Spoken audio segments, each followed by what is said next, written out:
तो now our topic is compensation point. ध्यान से समझना, क्या बहुत आसान है और क्वेश्चन आता है, एनसीईआरटी में नहीं दिया हुआ लेकिन क्वेश्चन आता है। क्या है कंपनसेशन पॉइंट? कंपनसेट करने का मतलब क्या होता है? आमतौर पे क्या होता है कंपनसेट करने का मतलब? नहीं सुने कि पैसा वैसा देके कंपनसेट कर दीजिए, मतलब उसकी जो डिमांड है उतना उसको दे दीजिए, खेला समाप्त कीजिए। जितना उसको चाहिए उतना हम दे देंगे। वर्ड को गौर करना, जितना उसको चाहिए उतना हम दे देंगे, कंपनसेट कर देंगे। सुने हो ये बात? आमतौर पे आम लैंग्वेज में है, जितना उसको चाहिए उतना हम दे देंगे, यानी कि उसकी लेने की डिमांड और मेरे देने की डिस्ट्रीब्यूशन इक्वल हो जाए तो बात बन जाएगी। तो वो जो पॉइंट है, इससे पहले क्या हो रहा था, वो कह रहा था 1 लाख चाहिए, मैं कह रहा था 50,000 दूंगा, तो कंपनसेशन पॉइंट नहीं आया। फिर वो कह रहा था 80,000 दे दो चलो काम बन जाएगा, मैं कह रहा था मैं 60,000 दूंगा, अभी भी कंपनसेशन पॉइंट नहीं आया। फिर वो कह रहा था कि चलो कोई बात नहीं है 75,000 दे दो, मैं कह रहा था नहीं मैं 70,000 दूंगा, फिर भी कंपनसेशन पॉइंट नहीं आया। फिर वो कह चलो 70,000 दे दो, ने वो कहा 72,000 दे दो, मैं भी कह रहा हूँ चलो 72,000 ले लो। आ गया वो पॉइंट, जो उसकी नीड और मेरा डिस्ट्रीब्यूशन इक्वल, इसी को कंपनसेशन, कंपनसेट हो गया, मामला सेट कर गया। तो प्लांट में कंपनसेशन पॉइंट क्या है? प्लांट में तो सुनना, प्लांट में कंपनसेशन पॉइंट डिफाइन करते हैं, प्लांट जिस रेट से CO2 को लेके फोटोसिंथेसिस चला रहा है, वही प्लांट उसी रेट से CO2 को रिलीज कर रहा है in the process of cell respiration. अब सेल रेस्पिरेशन पढ़ चुके हैं, तो जितना CO2 ले रहा है प्लांट, उतना ही CO2 अगर छोड़ रहा है प्लांट, तो प्लांट की वो पर्टिकुलर वैल्यू CO2 के लिए, जिस पर्टिकुलर वैल्यू पर जितना CO2 आ रहा है उतना ही जा रहा है, वो पर्टिकुलर वैल्यू क्या हो जाएगा? कंपनसेशन पॉइंट हो जाएगा। और ये केवल CO2 के लिए नहीं आएगा, आप पढ़ते केवल CO2 के लिए, मैं आपको बताऊं, ये कंपनसेशन पॉइंट टेम्परेचर के लिए भी आएगा, लाइट के लिए भी आएगा, और ये कंपनसेशन पॉइंट वाटर के लिए भी आएगा, क्योंकि फोटोसिंथेसिस में वाटर एब्जॉर्ब करवा के लेते हो और ट्रांसपिरेशन में लॉस भी करते हो। तो मैं आपको एक बात समझा रहा हूं कि सीधा फंडा क्या समझो कि अगर कोई भी फैक्टर जो सेल रेस्पिरेशन और फोटोसिंथेसिस दोनों को प्रभावित करती हो, क्या कर रहा हूं गौर करना, कोई भी फैक्टर जो सेल रेस्पिरेशन फोटोसिंथेसिस दोनों को प्रभावित करती हो, उस फैक्टर की वो वैल्यू जिस वैल्यू पर रेट ऑफ फोटोसिंथेसिस और rate of cell respiration equal हो जाए, वही कंपनसेशन पॉइंट है, वही कंपनसेशन पॉइंट है। और फिर आप CO2 क्यों भोंकते रहते हो? क्योंकि आप कहते हो कि फोटोसिंथेसिस का मतलब CO2 को कैप्चर करना और सेल रेस्पिरेशन का मतलब CO2 को रिलीज करना। लेकिन मैं तो ये कहता हूं, एक बात बताओ, इतना टेम्परेचर मिल जाए कि जस्ट फोटोसिंथेसिस स्टार्ट हुआ हो, और अभी जितना CO2 कैप्चर हो रहा है उतना ही सेल रेस्पिरेशन में रिलीज हो रहा है, तो मुझे बताओ क्या ये टेम्परेचर के लिए कंपनसेशन पॉइंट नहीं है? कि टेम्परेचर का वो वैल्यू जिस वैल्यू पर फोटोसिंथेसिस और सेल रेस्पिरेशन का रेट इक्वल हो गया। एक्चुअल डेफिनेशन ही कंपनसेशन पॉइंट का ये है कि किसी भी पर्टिकुलर एनवायरमेंट फैक्टर की वो वैल्यू जिस वैल्यू पर रेट ऑफ फोटोसिंथेसिस और रेट ऑफ रेस्पिरेशन इक्वल हो जाए। तो अगर आपको इतना बात समझ में आ गया तो कुछ छोटी छोटी बात बता दो मुझे, एक बार बताओ, जितना CO2 ले रहे हैं, जितना ऑर्गेनिक कंपाउंड बना रहे हैं, उतना रेस्पिरेशन कर रहे हैं, उतना ऑर्गेनिक कंपाउंड तोड़ रहे हैं, तो मुझे बताओ नेट स्टोरेज जीरो या कुछ होगा स्टोरेज? जीरो। अगर नेट स्टोरेज जीरो तो प्लांट का ग्रोथ होगा या नहीं होगा? नहीं, उस पर्टिकुलर पॉइंट पर नहीं होगा, उस पर्टिकुलर पॉइंट पर नहीं होगा। मुझे बताओ कंपनसेशन पॉइंट पे CO2 आ रहा है और CO2 जा रहा है, गैसेस एक्सचेंज हो रहा है या नहीं हो रहा है? बताओ। हो रहा है। कंपनसेशन पॉइंट पे नेट गैसेस एक्सचेंज क्या है? Positive, negative, zero? Zero. Zero. Gases exchange हो रहा है लेकिन नेट गैसेस एक्सचेंज जीरो है। तो मुझे बताओ कि आपको मैंने इकोलॉजी में भी बताया, नहीं बताया तो सुन लो जो बच्चे नहीं सुने हैं, कि जो प्लांट बनाता है फोटोसिंथेसिस में उसको कहते हैं ग्रॉस प्राइमरी प्रोडक्टिविटी, ठीक है। अब उसमें से प्लांट कुछ अपने रेस्पिरेशन में लॉस कर देता है ऑर्गेनिक कंपाउंड को तोड़ के, तो जो बचता है उसको बोलते हैं नेट प्राइमरी प्रोडक्टिविटी, ठीक है। तो मुझे बताओ at compensation point net primary productivity positive, zero और नेगेटिव? जीरो। समझ में आया सृष्टि? क्योंकि जितना प्लांट बना रहा है, मान लो X बनाया, उतना ही प्लांट यूज भी कर रहा है, X minus X zero, net primary productivity भी जीरो और नेट ग्रोथ भी जीरो, सब कुछ जीरो, बस गैसेस एक्सचेंज जीरो नहीं, नेट गैसेस एक्सचेंज जीरो। बोला आपको समझ में आ गया कंपनसेशन पॉइंट क्या होता है? तो ये है कंपनसेशन पॉइंट का फंडा। अगर आपको ये बात समझ में आ गया तो मेरे एक सवाल का जवाब दे दो, मेरे एक सवाल का जवाब दे दो। कंपनसेशन पॉइंट कौन शो करेगा? प्लांट का photosynthetic part, non photosynthetic plant part, all plant part, या कोई भी नहीं? Photosynthetic part. All parts. तो जो कह रहे हैं फोटोसिंथेटिक पार्ट, उनका आंसर सही है। मुझे कारण बताइए कि नॉन फोटोसिंथेटिक प्लांट पार्ट क्यों नहीं कंपनसेशन पॉइंट शो करेगा? सर नॉन फोटोसिंथेटिक अरे पार्ट्स तुम्हारा तो आंसर ही रेस्पिरेशन ऑल था, तुम्हारा तो आंसर ही ऑल था, तुमको रीजन ही नहीं देना है, वो गलत जवाब है। हाँ, तुम्हारा तो ऑल आंसर था ना, तो ऑल आंसर गलत है। मेरा सवाल था कंपनसेशन पॉइंट कौन शो करेगा, आपने कहा ऑल, तो गलत है। Answer is only photosynthetic plant part. हाँ, तो विवेक एसएसटी बताए कि क्यों non photosynthetic plant part compensation point क्यों नहीं शो करेगा? क्योंकि सर गैसियस एक्सचेंज, बोलो बोलो। सर गैसियस एक्सचेंज भी वहीं से हो रहा होगा फोटोसिंथेटिक पार्ट से, और रेस्पिरेशन भी वहीं से शो कर रहा होगा, तो इसलिए फोटोसिंथेटिक से होगा। सृष्टि बोलो। The rate of photosynthesis में CO2 यूज और प्लांट है, वो CO2 रिलीज और प्लांट इक्वल होगा, और CO2 जो यूज होगा वो नॉन फोटोसिंथेटिक पार्ट से वहां पे नहीं ना होगा, फोटोसिंथेसिस पार्ट से होगा, CO2 रिलीज और वो रेस्पिरेशन में भी यूज है। गलत। नहीं, यूज। हाँ यूज, हाँ ये तब सही है, हाँ तब ये सही है। मतलब इसके कहने का मतलब ये है कि सेल रेस्पिरेशन तो प्लांट का हर पार्ट करेगा, सेल रेस्पिरेशन तो हर पार्ट करेगा, लेकिन फोटोसिंथेसिस प्लांट का केवल फोटोसिंथेटिक प्लांट पार्ट करेगा। और कंपनसेशन पॉइंट तो वो पॉइंट है जहां पर rate of photosynthesis rate of cell respiration के इक्वल हो जाए। तो जो प्लांट पार्ट फोटोसिंथेसिस करता ही नहीं है, तो वहां पे फोटोसिंथेसिस का रेट रेस्पिरेशन के इक्वल कैसे हो जाएगा जी? और रेस्पिरेशन, सेल रेस्पिरेशन, मैंने कहा भी था सेल रेस्पिरेशन में कभी भी जीरो नहीं होता है, प्लांट में हमेशा चलता रहता है। क्योंकि अब कुछ बच्चे आ जाएंगे, sir non photosynthetic plant part में फोटोसिंथेसिस का रेट जीरो, तो जब सेल रेस्पिरेशन का रेट जीरो तो कंपनसेशन पॉइंट आ जाएगा नॉन फोटोसिंथेटिक प्लांट पार्ट में। कंपनसेशन पॉइंट कैसे आ जाएगा जी? सेल रेस्पिरेशन जीरो नहीं होता प्लांट पार्ट में, नॉन कोई भी प्लांट पार्ट में। तो सीधा जवाब ये है कि फोटोसिंथेसिस केवल फोटोसिंथेटिक प्लांट पार्ट करता है, जबकि सेल रेस्पिरेशन तो हर प्लांट पार्ट करता है। लेकिन कंपनसेशन पॉइंट तो वही आएगा जो प्लांट पार्ट दोनों ही प्रोसेस करता है, तो वो कौन है? फोटोसिंथेटिक प्लांट पार्ट, क्योंकि वो सेल रेस्पिरेशन भी करता है। हाँ राजेश्वरी, अब समझ में आया? Yes. Next question, compensation point कौन सा फैक्टर ला सकता है? कौन ऐसा फैक्टर है जो कंपनसेशन पॉइंट ला सकता है? ऑप्शन दे रहा हूं। जो फोटोसिंथेसिस को प्रभावित करता है, जो सेल रेस्पिरेशन को प्रभावित करता है, जो दोनों में से किसी को प्रभावित नहीं करता है, और जो दोनों को प्रभावित करता है। जो दोनों जो दोनों को प्रभावित, दोनों का इफेक्ट, जो दोनों को अफेक्ट करता है, केवल वही कंपनसेशन पॉइंट ला सकता है। फिर बच्चे के मन में आता है, सर ह्यूमन में कंपनसेशन पॉइंट आता होगा? बिल्कुल आता होगा। अब देखो यहाँ पे कंपनसेशन पॉइंट का मतलब क्या है? जितना CO2 लिया उतना ही CO2 छोड़ा।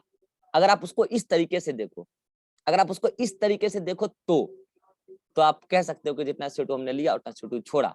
अगर इस बिहाफ पे आप देखोगे तो कंपनसेशन पॉइंट आ सकता है, लेकिन ह्यूमन में कंपनसेशन पॉइंट को डिफाइन करना एक बेवकूफी है, क्योंकि इसका डेफिनेशन फोटोसिंथेसिस और सेल रेस्पिरेशन से रिलेटेड है, तो ह्यूमन के अंदर नहीं। तो मुझे बता कौन सा फैक्टर ला सकता है जो दोनों को प्रभावित करता हो। नेक्स्ट क्वेश्चन कि कंपनसेशन पॉइंट व्हेन कंपनसेशन, कब आता है कंपनसेशन पॉइंट किसी भी पर्टिकुलर प्लांट पार्ट्स में? कब, किस पर्टिकुलर पॉइंट पर कंपनसेशन पॉइंट आता है?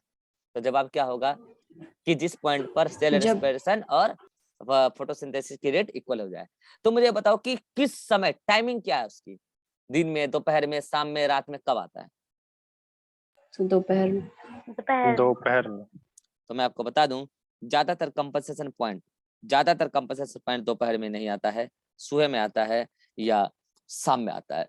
वैसे तो कंपनसेशन पॉइंट क्या है? रेट ऑफ फोटोसिंथेसिस इक्वल हो जाए सेल रेस्पिरेशन के।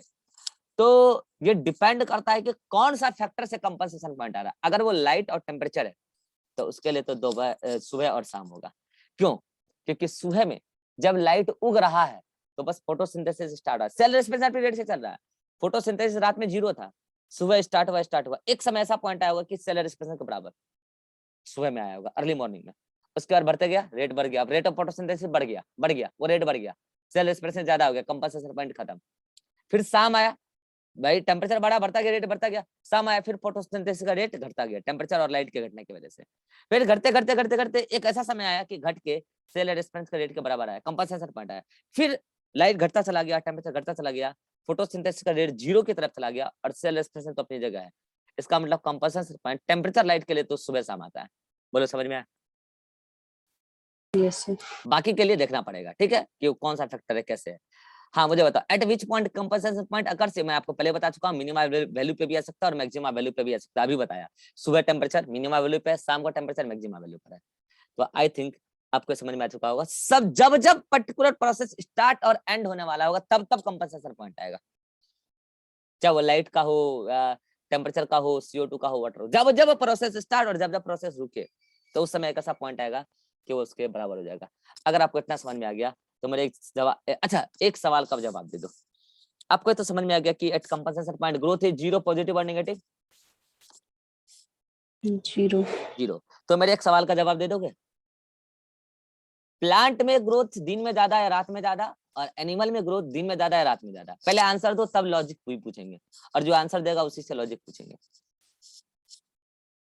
दिन में ज्यादा होगा सर, प्लांट में। प्लांट में, प्लांट अच्छा। में दिन और Plants एनिमल में? रात में। रात में। अच्छा चलो विवेक, ये बताओ कि एनिमल में रात में ग्रोथ ज्यादा क्यों और दिन में क्यों कम? सर प्लांट में मतलब कंपनसेशन पॉइंट वगैरह जो होता है वो दिन में होता है, यानी मॉर्निंग में होता है जनरली। हम्म। और एनिमल में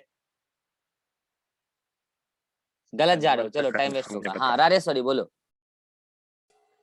इससे सर दिन में जो ह्यूमन है सर, वो मेटाबॉलिक एक्टिविटीज और फिजिकल एक्टिविटीज में उसका एनर्जी कंज्यूम होता है सर। और रात में सर वो रिपेयर और ग्रोथ करता है उस एनर्जी को लेकर के। अच्छा।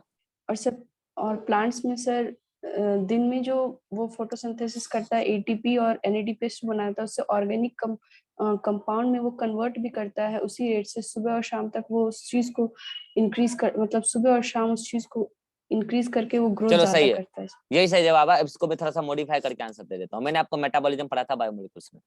मैंने कहा था ग्रोथ के लिए कंडीशन ये है कि एनाबॉलिज्म की रेट कैटाबॉलिज्म से ज्यादा होनी चाहिए, यही कंडीशन है, तब जाके ग्रोथ होगा। तो एनिमल में क्या होता है कि दिन भर दौड़ता भागता रहता है, काम वाम करता रहता है, और ये फोटोसिंथेसिस करता नहीं है, तो दिन में जितना खाता है उससे ज्यादा तो काम कर लेता है। तो अगर ऐसा पर्सन कर रहा है कि दिन में काम ज्यादा कर रहा है, खा भी रहा, काम भी ज्यादा कर रहा है, तो इसका कैटाबॉलिज्म ज्यादा चल रहा है, एनाबॉलिज्म कम चल रहा है, तो यहाँ पे ग्रोथ दिन में कम। रात में क्या है, पर्सन रेस्ट करेगा, खा पी के रेस्ट करता है, इसलिए कहते हैं खा के सोना चाहिए, खा पी के रेस्ट करेगा। तो रात को कोई काम तो कर नहीं रहा, लेकिन जो खाया पिया है उससे जो रॉ मटेरियल मिला, एनर्जी मिला, उससे वो क्या कर रहा है, कैटाबॉलिक एनाबॉलिक रिएक्शन चलवा रहा है, और रेस्टिंग मूड में है, भागने दौड़ने में एनर्जी खर्चा कर नहीं रहा है। तो रात को एनाबॉलिज्म ज्यादा और कैटाबॉलिज्म कम, इसलिए रात को ग्रोथ ज्यादा। इसलिए आपने देखा होगा अगर आपको कोई घाव हो गया तो हीलिंग जल्दी से रात में होता है, आपने गौर किया। और आपने ये भी देखा होगा जो अपने इंसानों में, जो एनिमल में जो बच्चा होता है वो सोता बहुत है, और अगर कोई बच्चा सो रहा है तो अच्छी बात है। ग्रोइंग फेज में अगर बच्चा सो रहा है तो उसका ग्रोथ प्रॉपर चल रहा है, ठीक है। मैं भी बचपन में खूब सोया करता था, लोग बाग मुझे बताते थे, वे परिवार में भी लोग बताते थे, आसपास के लोग भी बताते कि इसको कोई बीमारी है। अभी पता चलता है वो लोग बीमार हैं और मैं ठीक हूँ, ठीक है, ठीक है, क्योंकि बचपन में जितना ग्रोथ होना था प्रॉपर हो गया, बौद्धिक विकास, मानसिक विकास, सारा विकास हो गया। और ये रेस्ट बहुत जरूरी चीज है। और विकास बचपन में जितना होना था वो तो हो ही गया, ग्रोथ जितना होना था हो ही गया, क्योंकि उस टाइम हम ज्यादा सो रहे थे, उस हमारा काम ही कितना, सोना ही तो हमारा काम था, ठीक है। उस टाइम हम सो लिए जितना सोना था, तो उस टाइम हमने पूरी बॉडी को ग्रोथ का मौका दिया। और ग्रोथ का मतलब ये नहीं होता है कि मांस बढ़िया हो तो ग्रोथ कहते हैं, है ना, हाँ वो ग्रोथ नहीं होता है। ग्रोथ का मतलब होता है ओवरऑल ग्रोथ। सृष्टि माइक बंद करो, सृष्टि माइक बंद करो। तो ग्रोथ का मतलब होता है ओवरऑल ग्रोथ। तो ओवरऑल ग्रोथ के लिए आपको क्या कंडीशन चाहिए कि एनाबॉलिज्म ज्यादा हो, कैटाबॉलिज्म से ज्यादा।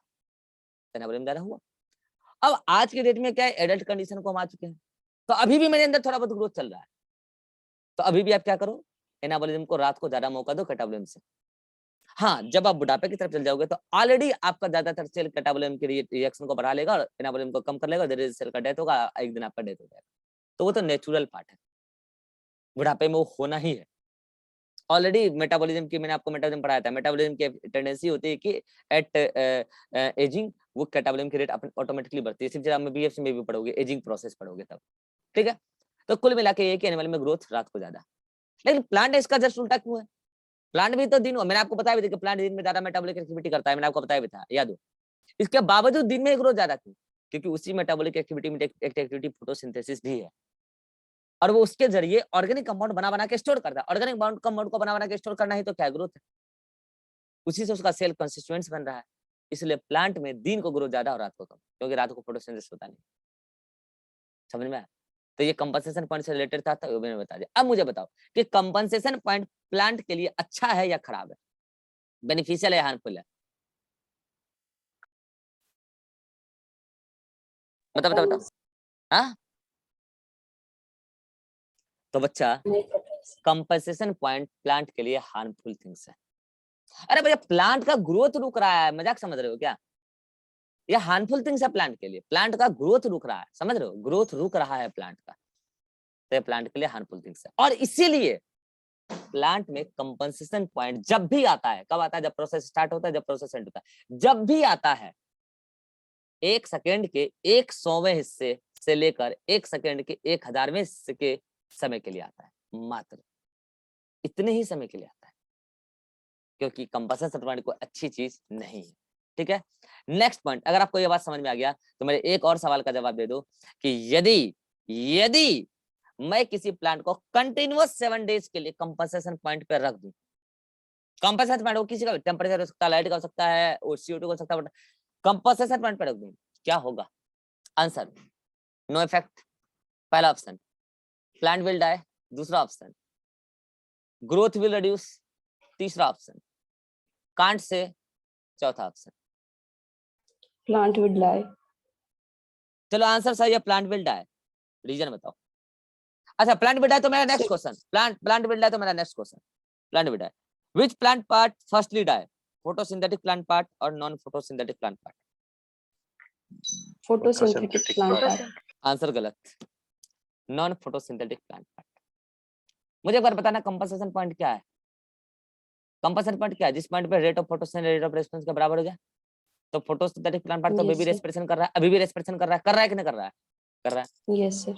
लेकिन जब फोटोसिंथेसिस चलता है सेल रेस्पिरेशन से ज्यादा, तब जाके बनता है ऑर्गेनिक कंपाउंड, और उसका ट्रांसलोकेशन, उसका ट्रांसपोर्ट होकर नॉन फोटोसिंथेटिक प्लांट पार्ट तक पहुंचाया जाता है। और नॉन फोटोसिंथेटिक प्लांट पार्ट को कुछ स्टोर भी करता है और कुछ यूटिलाइज भी करता है, क्योंकि तो फोटोसिंथेसिस कर नहीं रहा। तो अभी क्या हो गया है कि कंपनसेशन पॉइंट आ गया है, तो जो बनाने वाला था वो तो खुद ही अपना बनाया यूज कर रहा है, जितना बना रहा है उतना यूज कर रहा है, तो यानी कि ट्रांसलोकेशन रुक चुका है। तो अब क्या होगा, नॉन फोटोसिंथेटिक प्लांट पार्ट जो स्टोर्ड फूड है उसी को यूटिलाइज करेगा। कितना समय करेगा? एक दिन तो खत्म हो जाएगा। जैसे खत्म होगा वो प्लांट पार्ट डाई हो जाएगा। तो अब लोगों ठीक है, non photosynthetic plant part die हुआ तो फोटोसिंथेसिस प्लांट पार्ट तो चलता ही रहना चाहिए, तो प्लांट डाई कैसे होगा? हाँ बताओ।